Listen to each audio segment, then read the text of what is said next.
The silence in space is not gentle. It is the silence after a scream, the kind that stretches long after the echo fade. Calliope Drift, a civilian-grade refueling and trade station, floated in the dark like a cracked egg drifting through vacuum. Lights flickered, hulls groaned under microfractures, and one emergency beacon blinked from the auxiliary communications panel, unanswered. The station had been raided. Not by war, not by accident, but by choice. Pirates, scavengers, a human term that now encompassed dozens of species, all with one thing in common: they thought the drift was an easy kill. They were right. Mostly. The crew, unarmed and untrained for war, had no chance. Security doors failed in the first breach. Comms were jammed. Within 27 minutes, the pirates owned every key system except one: the galley. On the 5th level, behind 2 bulkheads and a climate-controlled fire-sealed door, a man stood alone. He wore no armor, had no weapon, and hadn't spoken in hours. He moved through the stainless steel counters and modular shelving like a shadow, unhurried, unsmiling, and still. Not afraid. Focused.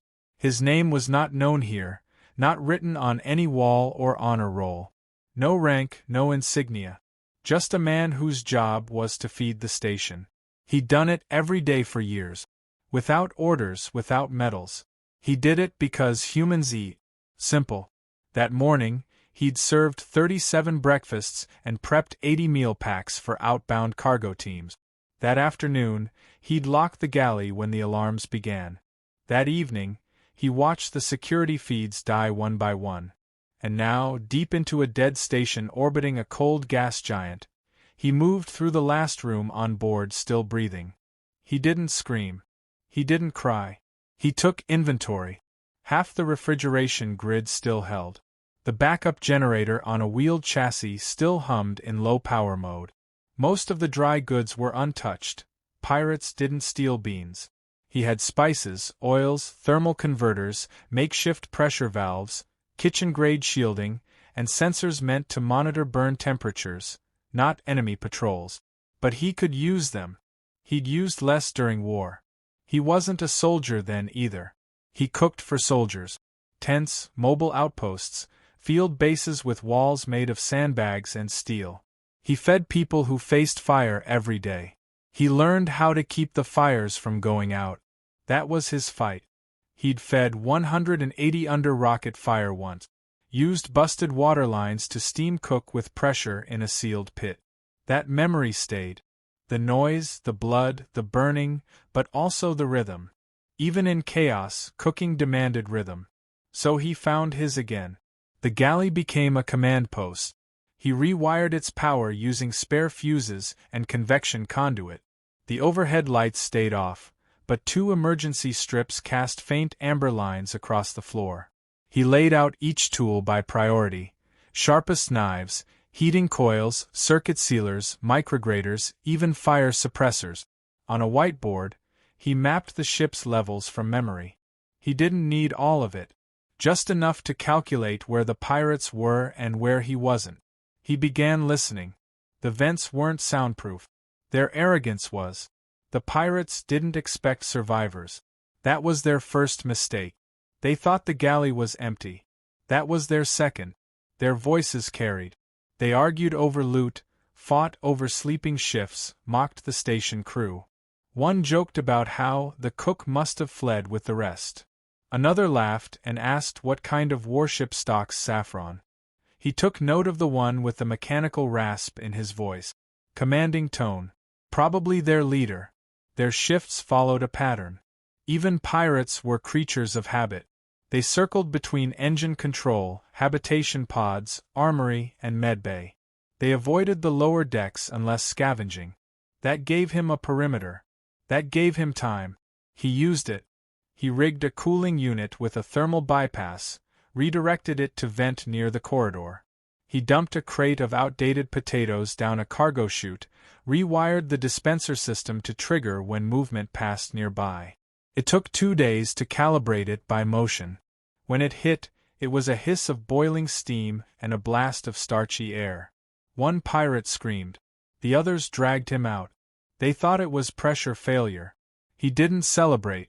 He logged the result. Next, he mapped footfall frequency using the vibration monitor in an unused dope-proofing unit. It had a low-res accelerometer. Each thump was registered, logged. One corridor had heavier traffic. So he poisoned it, not lethally, just enough. He rerouted cafeteria protein paste through a corroded line and laced it with ground capsaicin oil, industrial strength, used for rodent deterrence. They ate it, then spent hours vomiting. One accused the others of sabotage. Tension grew. He wrote nothing. He moved on. He scavenged the maintenance drones in the cleaning bay. Most were wrecked. One still responded to commands. It rolled slow, wheezing, but it could carry weight. He fitted it with a ceramic pot full of heated water, a hacked motion sensor, and a spliced hairdryer coil. When one of the pirates entered a side hall, the drone followed, released a sudden burst of superheated mist. Screams followed. He recorded them, rewound the audio, played it through the damaged comm speaker in the main mess hall 3 hours later. Confusion spread. They thought something haunted the systems. He kept repeating one phrase: never seen, always heard. The pirates began avoiding the food processors. He exploited that. He laced one water pipe with blue dye concentrate, harmless but dramatic. When they drank from it, their tongues turned deep blue. One thought he was poisoned. Their leader began shouting about sabotage. Trust broke. He pulled scraps from unused wiring, braided them into a net, and strung it across a dark stairwell. The next day, a shriek echoed upward. Another pirate fell. He rewired the floor heating pads to alternate frequencies, making some tiles scalding, others cold. They slipped, stumbled. One broke a wrist. Their leader said nothing, but the cameras showed him breathing heavy, nervous. The legend was building. They found the first carved message 3 days in. It was scratched into the galley's outer door. You came to feast. You forgot who cooks. They sealed the deck. He smiled. They locked him in. Or thought they did. He slipped through waste conduits, crawled through grease vents, used heat dispersal masks made from tin foil and thermal blankets. He carried a rigged seasoning canister on his belt, repurposed to explode with concussive spices if triggered. One night, as the station spun past its shadow arc, he entered the environmental controls room. They hadn't thought to guard it. He didn't disable life support. He increased the humidity just enough to make them sweat. Then he turned off the fans. Their suits clogged. Their comms crackled. Mold spread on their gear. He laughed once briefly, then silenced it. Discipline matters more than revenge. The day after, he used the meat slicer. Fitted it with high-friction cables, mounted it to the rotating door system in the secondary storage hold. When triggered, the blade spun and sparked.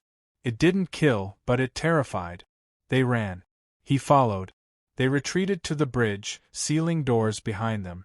Left one of their wounded behind. The man entered the room. The pirate whimpered. He left him water. Then locked the door. Left the lights on. Psychological warfare tastes best when warm. They began sending search parties. He let one go through untouched. The man didn't stop once the pirates surrendered. He didn't trust them. Not with silence. Not with ropes. Not even with fear. He knew panic could wear off. Knew instinct never stayed dormant for long. A wounded predator still had teeth. So he watched. He listened. He planned deeper. The galley remained lit, warm, clean. Every other part of the station stayed in disrepair, dark and decaying. That was intentional. He needed contrast. The kitchen was the only room that healed. Everything else bled rust and flickered power. He studied the bridge feeds without revealing himself. They hadn't cut the surveillance backup, just the primary node. He linked through maintenance channels, old diagnostic lines meant for refrigeration logs. Not meant for resistance. But every system was made by people. And people always left ways in. He watched them argue. Counted their step. Tracked the way their leader leaned on his left leg more than his right. Injury.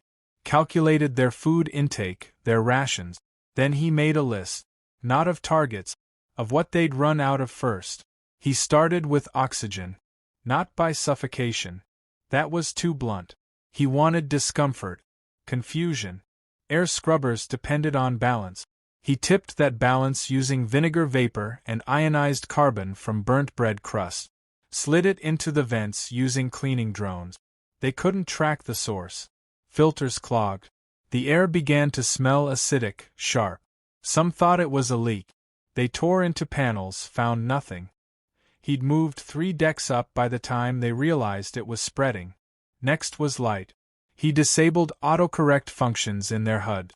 Timed it with localized flashes from overdriven filament bulbs, repurposed from food warmers. The result, blind spots. Every room looked off by half a second. Their depth perception faltered. One mistook a wall for a doorway. Broke a collarbone. He made sure the medical cabinet was restocked just enough. They couldn't die. Not yet. But they couldn't rest either. He reduced their food calorie density. Swapped real rations with synthetic. Lowered their energy. Stole their strength. Then began broadcasting. Not words. Rhythms. Ambient kitchen sounds. The rhythmic chop of a knife. The low hum of a mixer. The sizzle of oil. Played through redirected intercom wires into an used deck. Always distant. Always faint. They thought it was system noise. It wasn't. He began leaving utensils in places no one had been. A ladle hanging from a reactor terminal.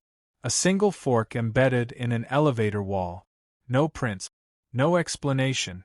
They tried locking down and used rooms. He unlocked them again using thermal triggers and old crew ID fobs salvaged from laundry chute. He always stayed behind. Never seen. Never touched. He let the myth grow. Their leader issued orders to find him. Doubled patrols. Armed the weakest with scavenged weapons. That was another mistake. He knew how to fight hunger. They didn't. He struck not with force but with patience. 2 went missing near the supply corridor. 1 came back muttering about doors opening on their own. The other never came back. He wasn't dead. He was locked inside an unused cryopod chamber with a flickering bulb and the sounds of boiling water playing in loop. He spoke once. To the leader. He used a broken comms dish to reroute a message through the central PA system. 5 words. Dinner's not over. Dessert waits.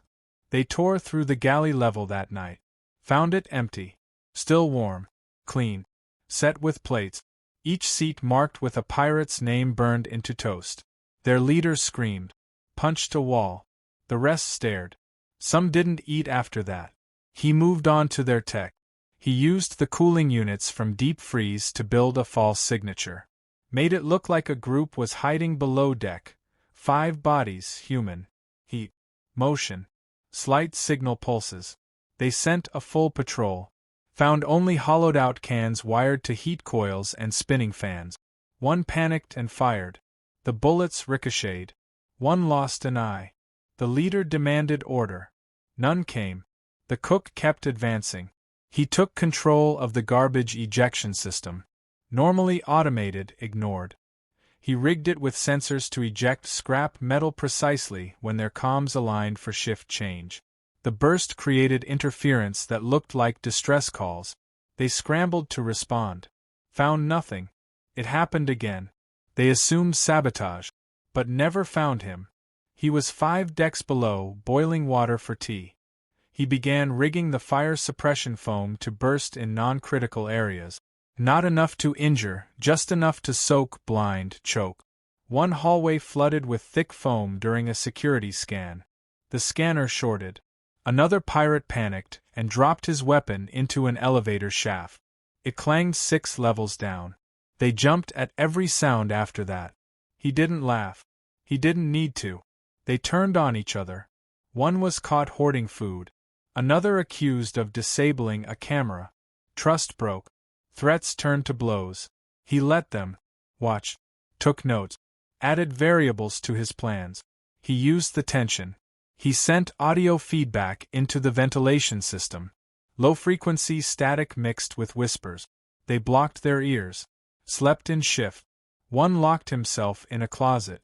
Never came out. The man grew more methodical. He mapped every corridor, every stairwell, every spot where footsteps echoed differently. He timed the flicker of broken panels. Measured how fast they reacted to noise. He found their hesitation threshold, 3 seconds. That was long enough. He used repurposed dough mix to create slick patches. Mixed with lubricant, it turned steel floors into ice. 2 fell during a sweep. 1 cracked a rib. The other hit a power box and triggered a feedback loop. Sparks flew. He amplified the effect using kitchen timers rigged with piezo igniters. Small fireworks. Loud. Harmless. Devastating in effect. They started talking about him. Gave him names. Some said ghost. Others said AI. One called him Death's Waiter. He let them guess. The power of fear was stronger when directionless. He never gave them clarity. Only escalation. He introduced delays into their systems. Doors would open then close mid-step. Lights would dim as they passed. Water would run warm then cold in intervals. One started shaking uncontrollably. Another tried to escape through an airlock. The cook locked it from the inside. Left him to breathe until he passed out. Then dragged him back. Left him unharmed. The message was clear. You don't get to leave. He built a false voice using sound samples. Strung together phrases using station announcements and audio logs. He programmed it to speak nonsense. Phrases like, second tray not returned, and boil before freezing. Played on loop. Sent it echoing through stairwells. They thought it was code. They decrypted nothing. He disabled their weapon charge unit. Swapped their ammo with dummy rounds made from compressed flour packets. They looked real. Fired nothing. One tried to shoot a shadow. The gun exploded in powder. He left a spoon beside the scorch mark. He wrote a recipe on the wall outside the medbay. In blood? No. In raspberry jam. Ingredients for pain. The final line. Simmer until surrender. They covered it.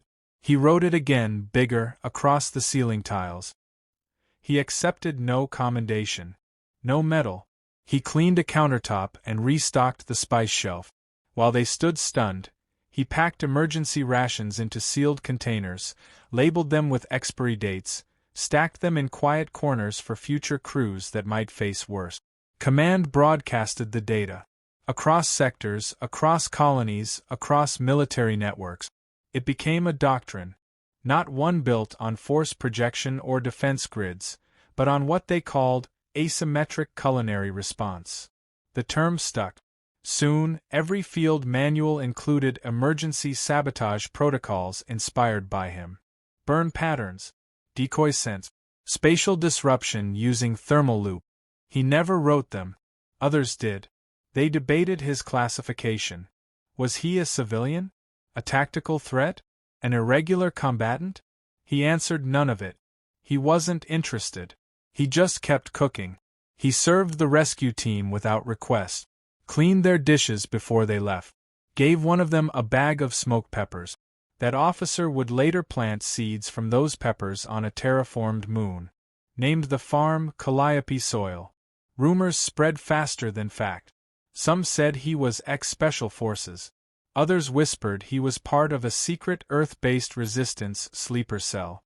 Some insisted he was an AI gone rogue. None of it mattered. What mattered was the result. Entire pirate fleets began circulating internal memos. Avoid stations with high thermal consistency. Fear clean kitchens. Some added kitchen scans to their boarding checklist. A spotless galley became a symbol of resistance. The last room to clean was now the first to fear. He didn't stay on the drift. That wasn't his way. He left quietly before formal transfer arrived. Took a utility shuttle. No logs, no destination. He never left a note. Just one final line etched on the inner hull of the galley door. If you can't stand the heat, don't board. They called him the Flame. The Quiet Knife. The Meal Walker. His name changed in every story, but the axe stayed the same. Powerless, unarmed, cornered, yet victorious.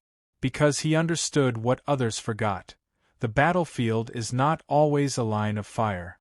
Sometimes it's a flick of a switch, a moment of hesitation, a question that lingers. In deep space, a mining rig reported a similar incident.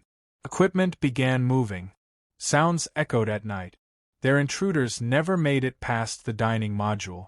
A spoon was left at the airlock with a note, "Full," on a cargo freighter lost for weeks. When finally recovered, the crew spoke of meals that arrived from nowhere. Systems online when they should have failed. They found a single man in the kitchen, sipping broth. No one had seen him enter. Another station found its internal sabotage thwarted before security could respond. A half-eaten sandwich was found near the hacked controls. No cameras showed who made it. None confirmed his presence. But none doubted it either. He became more than myth. A calibration point. A living standard for what a single human could do without violence, without orders, without recognition. He was never the hero people asked for. He was the one no one noticed until the story ended. A footnote with teeth. And through it all, he followed rules no soldier would write. Keep it hot. Keep it clean. Feed first. Strike with silence. Never repeat. Never leave a mess. The colonies began implementing cook-check drills, designed to simulate internal sabotage using non-lethal means. Most failed their first attempt. They underestimated how much damage misdirection could do, how little force it took to break structure, how much order could come from one quiet pair of hands. Years later, when the largest pirate armada attempted to seize a civilian transport hub, they breached within 2 minutes. Disabled defense, crippled comms. But within 12 hours they began reporting symptoms. Paranoia, hallucinations, sabotaged weapons, invisible pressure, flickering lights. They retreated. Spoke of a force too quiet to trace, too clever to fight. They didn't confirm who did it. They didn't need to. The hub's galley was left untouched. A single soup ladle hung from the central command chair. No blood. No smoke. Just one open recipe book. He never returned to Earth. Never contacted family. If he had any, no one knew. His records were wiped from military archives. Some said by him. Some said by higher powers. Others believed he was never officially recorded in the first place. His legend birthed more than fear. It birthed caution. Stations began investing more in their kitchens. Not for morale. For security. Chefs were given hazard training. Emergency culinary conversion manuals were published. Fire suppressant deployment tactics revised. It was never about violence. It was about readiness, response, understanding that sometimes the most important systems are the ones everyone overlooked. Until they fight back. He cooked through them all. Places forgotten, far-flung, unimportant to strategists, but vital to trade, to travel, to life. Where supplies were low and tension ran high, he appeared. Silent, efficient, never boasting, never repeating. He did what needed to be done, then left. He didn't ask for loyalty. But he got it. In one sector, a cargo pilot rerouted mid-journey just to deliver 10 pounds of fresh chili flakes to an abandoned way station. No return. No signature. But the scent lingered for weeks. In another, a salvager left an old oven core embedded in the rock of an asteroid. Plugged it into solar panels. Left a plaque that read, "If you need warmth, here it waits." On a colony under siege, where the defense grid had fallen and hope was thin, a cargo drop arrived unmarked. Inside were pans, spices, clean water, and a schematic. For the kitchen. They followed it. Within a week, they'd retaken control of power. The enemy fled. No shots fired. They found a note burned into the oven's backplate. "Feed your strength." He never showed up for the interviews, the retrospectives, the strategic summit. His absence became its own presence. A reminder that not all who fight do so from behind shields. Some stand behind counters. Hands steady. Eyes focused. Mind always moving. He didn't carry weapons. He built them. From timing. From space. from perception. A pan becomes a trap. A burner becomes a signal. Steam becomes a veil. Even silence becomes a knife. He turned the most overlooked skill in the galaxy into a doctrine of resistance. Not through speeches. Through process. Measured. Precise. Unshakable. They called him human not because of his shape, but because of what he embodied. Relentless adaptation. Underdog brilliance. Unmatched tenacity. And through it all, flavor. He never announced arrival. Never claimed credit. But when ships docked in strange places and smelled coriander instead of ozone, they knew they were safe. When they found metal pans hanging from airlock seals like wind chimes, they knew no blood would be spilled that day. And when they opened a sealed cabinet and found a single line scrawled inside, "Still warm," they smiled. Because he had been there. The man in the kitchen. The one with no gun. The one who served the greatest comeback in space, not with firepower, but with fire. With patience. With order. And with the unyielding belief that no matter how cold the stars became, humanity would never burn out as long as someone remembered how to cook. Not just food, but hope.